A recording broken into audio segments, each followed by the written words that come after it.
A ver.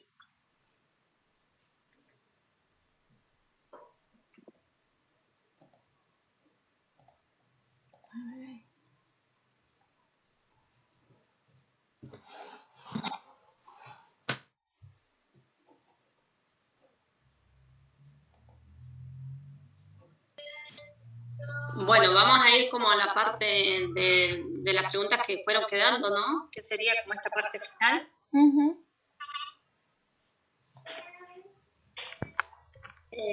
Entonces, como pregunta central, ustedes habían puesto cuáles cambios se observaron en la educación escolarizada a partir de las nuevas prácticas educativas que enfrentaron los educadores y educados en el contexto de pandemia. A ver, voy a poner esto de acá porque no puedo ver como la corrección. Ahí. Bien, ahí había, bueno, varias cuestiones, ¿no? Por un lado, la noción de que enfrentaron, ¿sí? Que supone, digamos, si es necesario, yo puse ahí, ¿es necesario agregar esta palabra? ¿Enfrentaron? ¿Que enfrentaron? Bueno, también podríamos hacer lo mismo para la cuestión de nuevas prácticas que enfrentaron. Para pensar si hace falta agregarle a la pregunta o eso ya está siendo una suposición, ¿no? Y después, entonces, si las quitamos, habría que ver cómo queda. Y después otra cosa que les corregí ahí era la noción de educadores y educados. Me parece que esa es una conceptualización bastante viejita, digamos, que casi ya no se está utilizando en el campo de la educación. No se habla solamente de educados, sino de educandos, y se habla más bien de relaciones como de entre enseñanza-aprendizaje, porque en realidad, digamos, hay un cuestionamiento acerca de quién educa y quién es educado, ¿no? Entonces ahí, por eso yo le decía, a ver si es pertinente la conceptualización utilizada, porque ahí hay toda una trama teórica que ya está como superada, ¿no? En el campo de la educación. Entonces por eso hay que también tener cuidado con aquellos conceptos que se utilizan, ¿no? Hola, profe, ¿se escucha? Hola, sí, Matías, te escuchamos. Sí, Bueno, de no hecho, a podía ver. hablar. Sí, estoy escuchando. Bueno, Sí, en función de esto que yo les decía, de estas dos correcciones, ustedes podrían pensar una reformulación. Ahí no sé si tienen lapicera en mano, una sí. hojita, y plantear, digamos, a partir de estas dos cuestiones que yo les decía, ver si pueden pensar una nueva reformulación y, bueno, la vamos viendo, ¿sí? Sí. Bien. A ver, tómense un tiempito, igual no hace falta que lo hagan rapidísimo. Pero... Sí, un ratitito, gracias.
Ahí, profe, disculpe, se me ocurrió así rápido, pero, por ejemplo, podemos decir, ¿cuáles cambios se observaron en la educación escolarizada a partir de las nuevas prácticas educativas? Y en esa parte ya cuando llegamos como para modificar, porque es como que es reiterativo.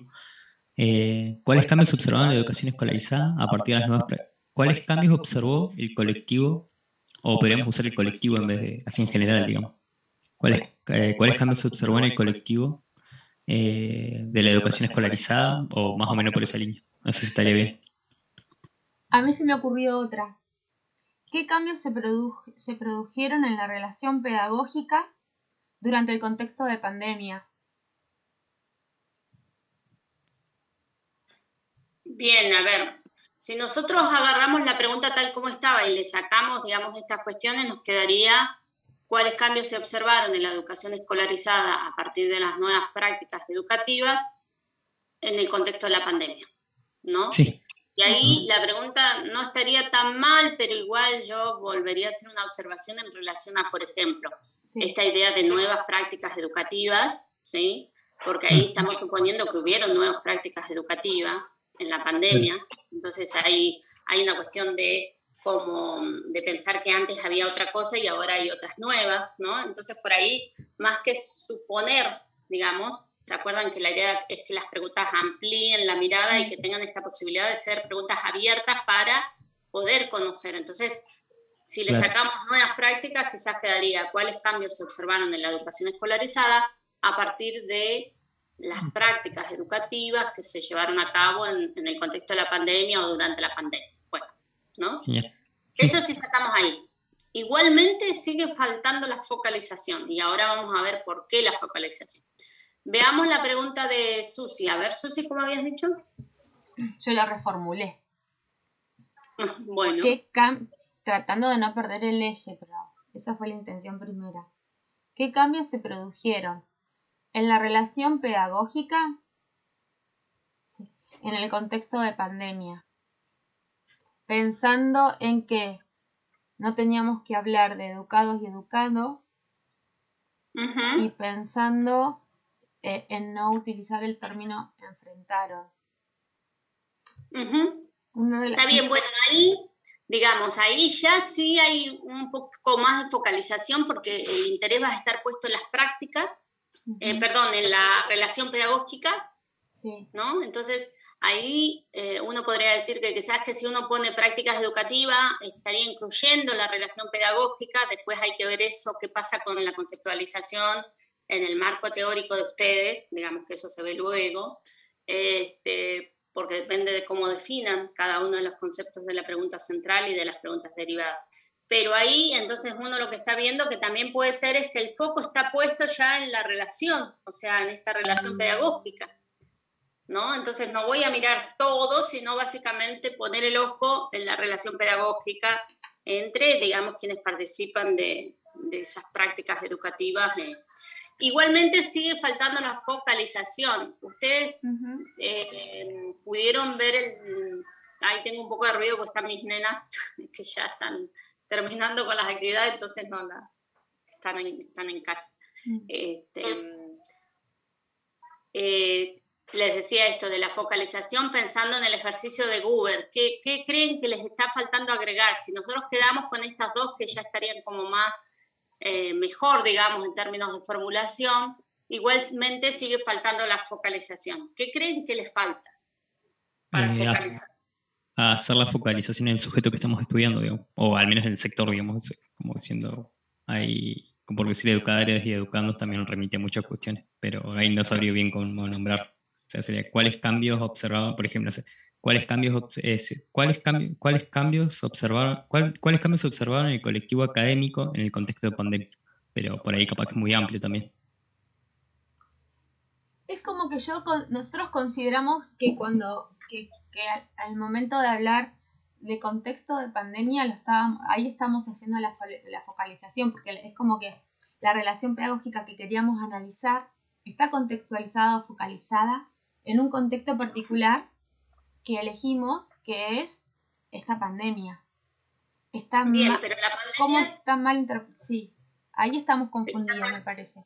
Está bien, pero la pandemia es un contexto que te lo da el contexto de descubrimiento, digamos, es una situación que está, ¿cómo decirlo?, en el mundo, está en el contexto en general y que lo compartimos y que lo tenemos porque de hecho hubo una pandemia. Entonces, no es algo que vos estés definiendo, es algo que viene dado por el contexto. Cuando yo digo la focalización, le está faltando pensar en un sujeto concreto y en un espacio o ámbito concreto, estoy pensando más en los términos de lo que hace un poco Google, de decir, si nosotros pensamos en prácticas educativas, lo más probable es que estemos pensando en un espacio de una escuela o de una institución educativa, y entonces si ya podemos tener alguna referencia de dónde probablemente podamos llevar a cabo nuestra investigación, lo podemos agregar, digamos, a un nivel educativo, ¿no? En la escuela primaria tanto, o en la escuela media tanto, ¿sí? O quizás enunciar al menos un contexto de una localidad, porque, digamos, eso nos va ayudando también. Hay un aspecto que no siempre se tiene en cuenta y tiene que ver con pensar la posibilidad, que lo dicen varios autores, en pensar si es posible o si es realmente posible llevar a cabo esa investigación, y ahí lo que aparece es si nosotros tenemos contactos, si ya nos hemos introducido en el contexto en el que queremos investigar, sea por la situación que fuera, porque trabajamos o porque ya fuimos a hacer un trabajo de investigación o de otro tipo, entonces ya tenemos los contactos, ¿no? Porque si no es como muy en el aire, no tenemos, digamos, campo empírico. Entonces pensar en esos términos es agregar este dato, ¿no? No sé si tienen algo ustedes. Entonces, por ejemplo, no sé, acá hay un jardín, digamos, en el que trabaja mi hermana más grande, digamos, y podría decir, no sé, ¿cuáles cambios se observan en la educación de nivel inicial, jardín tanto, que se enfrentó en el contexto de pandemia? ¿Algo de ese modo?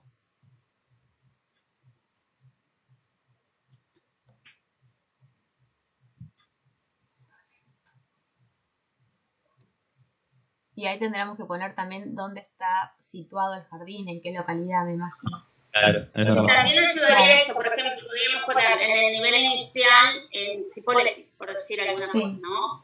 Eso ayudaría un montón, porque ya en la idea de vínculo pedagógico, seguro que estamos incluyendo docentes y alumnos. Perdón, si nos quedamos con esa pregunta, ¿no? Sí. Si nos quedamos con la de los cambios, también estamos incluyendo probablemente la cuestión de los vínculos y algunas otras cuestiones más. Claro. Denme un minuto que tengo que atender al agua. Me trajeron el agua y la pago y... Perfecto. Sí. Bueno, ¿qué te parece, Susi? La verdad que yo ahora no estoy en Allen ni en Cipo, estoy en Sierra Grande, que queda bastante lejos. Pero cuando estaba allá en Allen, mi hermana estaba en el jardín de Fernández Oro. O sea, capaz que podemos tomar eso como... Pero bueno, no estoy seguro, no sé por qué. Por ahí, como... sí, yo estoy acá en San Martín. También estoy en el jardín, soy docente de jardín. También lo podemos hacer acá. Claro. ¿Por qué digo? Porque yo tengo acceso a los papás, por ejemplo. Y entonces no dependemos, digo, yo pensando en tu hermana, porque vamos a tener que... Claro, es mucho mejor si estás también con nosotros, o sea, si vos de tu propia perspectiva, porque en cambio con mi hermana es como que yo... La vamos a usar de puente, pobrecita, debe estar cansada. Claro. En cambio, por ahí, si lo hacemos de acá o alguna institución que ustedes tengan cerca, ahí lo vemos, sería como a nivel sería más práctico.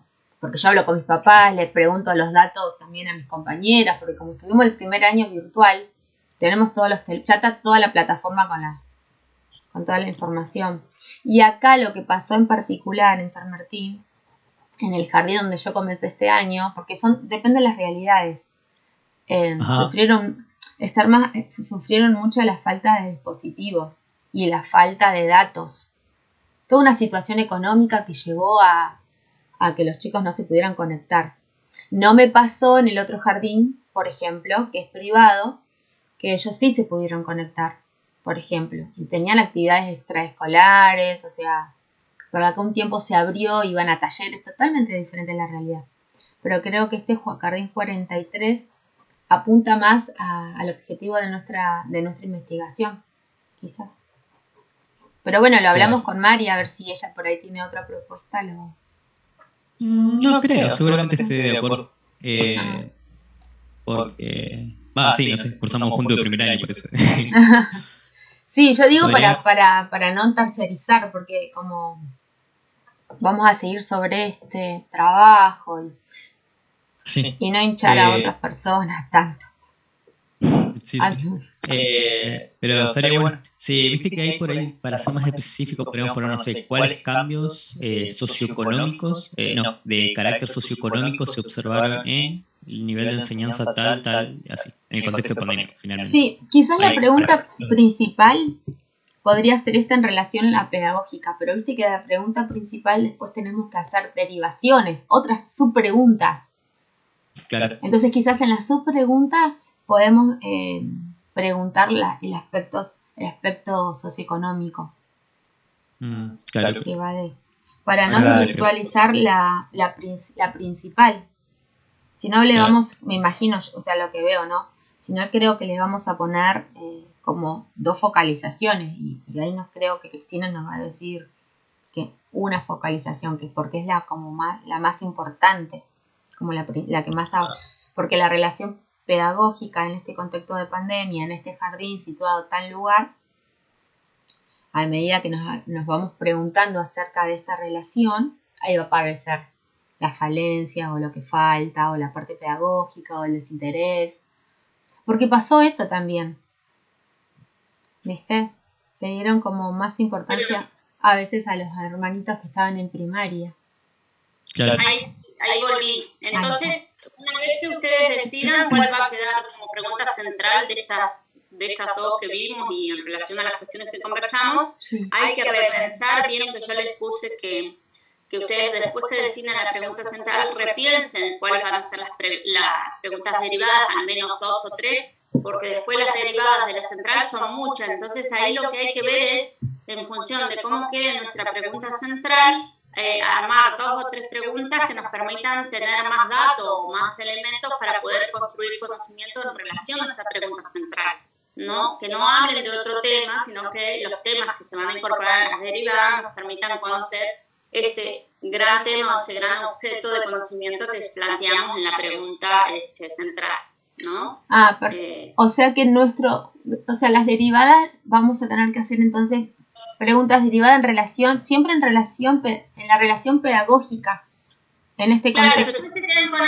Si ustedes se quedan con esa, van a tener que hacer al menos 2 preguntas o 3 preguntas derivadas que les ayuden a tener luego evidencia empírica sobre esto que sería la relación pedagógica. Entonces uno podría pensar qué cosas se van a vincular a la relación pedagógica. Entonces ahí ya aparece como importante pensar en la definición que van a trabajar de relación pedagógica, porque uno podría decir, bueno, sería interesante trabajar la cuestión, por ejemplo, de los recursos pedagógicos didácticos que se utilizaron, porque son fundamentales para pensar las relaciones pedagógicas en el nivel inicial, si toman el nivel inicial, ¿no? Claro. Si toman el jardín tanto de la ciudad tanto, ¿no? Digo, por decir un ejemplo, y después hay otras cuestiones más, ¿no? Que uno puede pensar articulando el tema de la relación pedagógica, ¿no? Yo pregunto, a ver si estoy muy errada o no. Podemos también focalizarnos en la parte económica, porque lo que pasó en esta relación pedagógica es que nosotras como docentes, la familia ha sido también el puente más que nunca para llegar al niño o a la niña. Y a veces ese puente estaba bloqueado o uno no tenía acceso, pero no por falta de voluntad, sino porque el dispositivo estaba siendo usado, a veces le daban más prioridad a los hermanos de primaria, porque los datos que usaban... Ahí con el tema del dispositivo, digamos, uno podría pensar, digamos, podría preguntarse, bueno, ¿cuáles fueron los dispositivos que se utilizaron para sostener esa relación pedagógica durante la pandemia?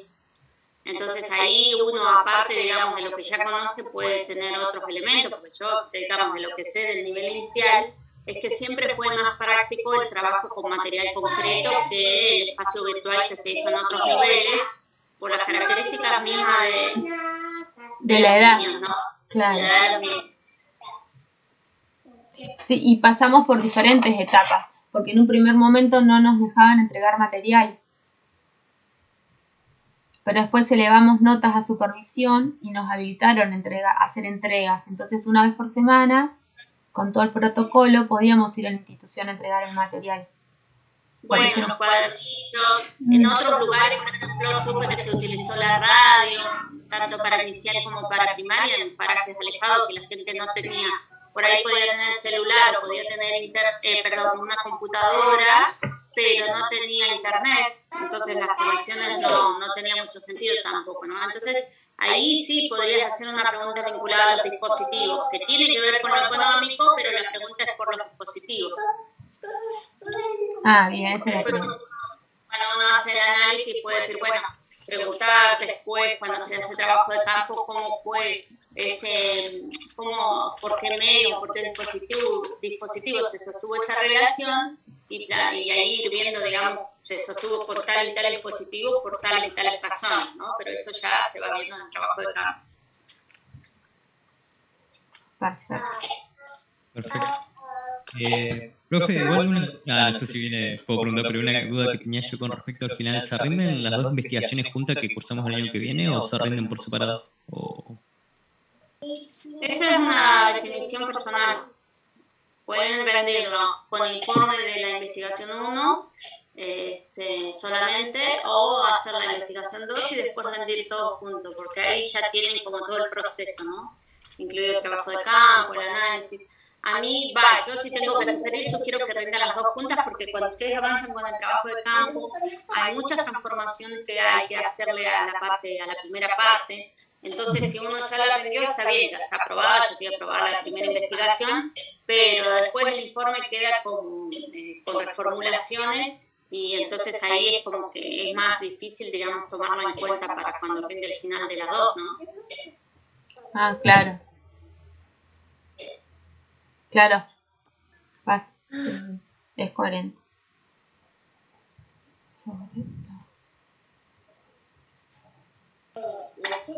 Sí.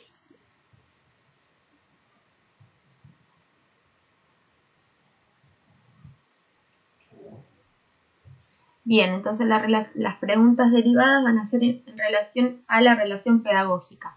Perfecto. Bien.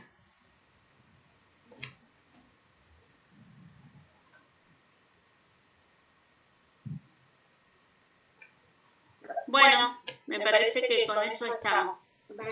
Bueno, reformulamos la principal, hacemos las preguntas derivadas y ya te podemos reenviar nuevamente el trabajo entonces. Sí, más que reenviarme el trabajo, yo lo que sugiero es que vieron que ustedes tienen que hacer el ejercicio de Google. Sí, yo lo había hecho, pero luego tengo que volver a hacer, sí.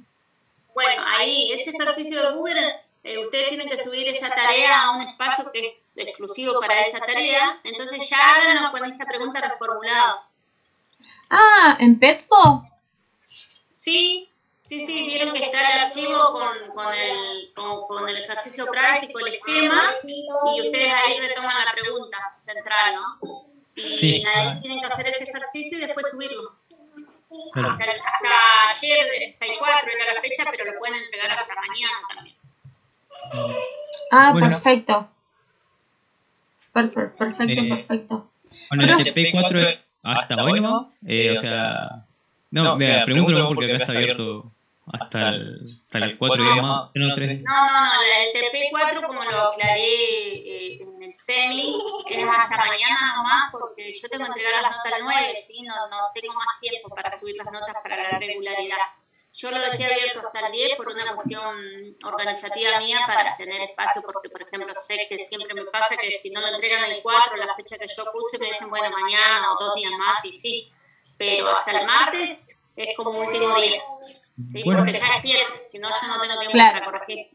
Claro. Cristina, ¿te puedo hacer 2 preguntitas cortitas con relación al TP4? Sí. Estamos realizando la 3, ¿sí? De acuerdo a las categorías sustantivas de Sautu. Y yo hice el cuadro de esta manera. Hice un cuadro con 5 columnas. En una columna pusimos categoría y concepto, en el otro pusimos autor, nombre del artículo, año y lugar. Me parece que está bien así. Me parece que es como práctico. Sí, ¿Lo interpreté bien? Igual ahora no lo tengo tengo muy a mano, pero claro, ahí la idea era que vos de los artículos que trabajabas traías esas categorías y podías ubicar varios datos más. Entonces, el cuadro fundamentalmente tenía que tener algunos aspectos y vos le podías agregar alguna otra columna que te resultara como necesaria para armar ese cuadro. Por ahí, por ejemplo, una columna que es interesante es plantear desde cómo se conceptualiza esa categoría, ¿no? Porque después uno puede encontrar la misma categoría en otro artículo, pero conceptualizada desde otro lugar, ¿no? Desde la psicología, la antropología, una definición breve que uno puede llegar a retomar, digo, como sugerencia, pero ahí los aspectos que ya te proponemos que consideres para armar el cuadro y otros que vos puedes agregar. Perfecto. Eso. Y otra pregunta era con relación al punto 4, porque yo no sé si estoy interpretando bien la consigna, ese es mi problema. Dice, realizar un escrito integrador visualizando las líneas de coincidencias o diferencias entre texto, tanto en lo teórico como en los abordajes metodológicos y de selección de los casos, a fin de calificar las elecciones y decisiones que ustedes harán para construir sus referentes conceptuales. En lo posible, expliciten el debate que se puede dar produciéndose en el tema que están investigando. Leo esto y lo que interpreto es lo siguiente. Que de acuerdo, nosotros desde el TP1 hasta el TP4 hemos estado abocados también a buscar artículos de investigación en relación a nuestro tema central. Tengo que ver todos esos artículos y ver, de acuerdo al tema que nosotros elegimos, ¿sí?, cuáles son las líneas de coincidencias que pueden tener o cuáles son los puntos de vista dispares. Hacer como un texto narrativo que pueda plasmar la relación entre todos los textos de investigación. En realidad, eso de todos los textos los haces para en relación, lo de todos los textos lo haces para el informe final. Ahora lo podés hacer solamente con los textos que encontraste en este TP4, que son los 2 artículos de las 2 ponencias, ¿sí? Eso que vos me decís de todo lo haces para el informe final porque si no da mucho los tiempos, ¿no? Entonces, vos ahí, como los textos más o menos van a trabajar temáticas vinculadas a tu objeto y van a tener algún tipo de, digamos, al menos de área o de tema vinculado todo entre todos, ¿no? Sí. Lo que vos vas a hacer ahí es fijarte si coinciden en el término desde qué lugares teóricos van a definir tales o cuáles categorías. Por eso el cuadro te sirve, digo, para que ya vayas identificando eso, ¿no? Claro. Mientras uno desde el campo antropológico, el otro lo hace desde el campo psicológico, digo, por decir alguna cuestión, ¿no? Claro. Y entonces ahí tú vas redactando como un texto, podés mencionar los artículos, las ponencias, los autores, hacer una breve referencia que hablan y hablar después de las coincidencias o de las diferencias y ahí tenés como algunos aspectos, si en lo metodológico coinciden, por ejemplo, son investigaciones cualitativas que realizan entrevistas, pero después para el análisis varía la metodología o la estrategia que utilizan, o varía lo metodológico. Lo mismo para la cuestión de la parte de, por ejemplo, el campo empírico, si trabajan en el mismo nivel educativo, digo, por decir algo, no sé cuáles son tus ponencias, ¿no? Claro. Perfecto, Cristina, mil gracias. Me quedó súper claro. Bueno. Profe, ahora con todo lo que estuvimos hablando, con respecto al punto 6, veo que dice que tenemos que exponer las preguntas de investigación general y derivadas que puedan construir un marco de categorías en el punto 3. Que puede llegar a implicar reformulaciones, pero ahora con estas modificaciones que hicimos, ¿cómo sería? O sea, incorporar las modificaciones realizadas de investigación a partir de los aportes planteados. Ahí medio me perdí un poco. Ahora con todo. Bueno, y vos ahí tratás de retomar estas últimas que elaboraste y habrá que ver ahí qué pasa con estos cuadros de las categorías y el aporte de esos últimos textos que ustedes buscaron, artículos y ponencias, y ver si ahí, porque la idea es que de algún modo esos textos te ayuden a la precisión conceptual, ¿no? Entonces, y yo te decía, ¿qué implica hablar, por ejemplo, de prácticas educativas? Si las prácticas educativas están incorporando los vínculos, o si yo me quedo con esto de los vínculos, las relaciones, qué implica hablar de relaciones. Quizás hay una conceptualización que es más interesante que el de vínculos o relaciones que yo estoy utilizando en la pregunta y entonces la retomo y la modifico, ¿sí? Pero eso es en función de lo que aparezca. Claro, pero a partir de lo que usamos nosotros, o sea, el artículo que usamos nosotros. Claro, sí. En función de los artículos que ustedes encontraron ahí, sí. Bueno, tengo que seguir con las consultas. Muchas gracias, profe. Bueno, entonces espero el trabajo mañana, que estén bien. Perfecto, gracias. Chao. Chao. Hasta ya.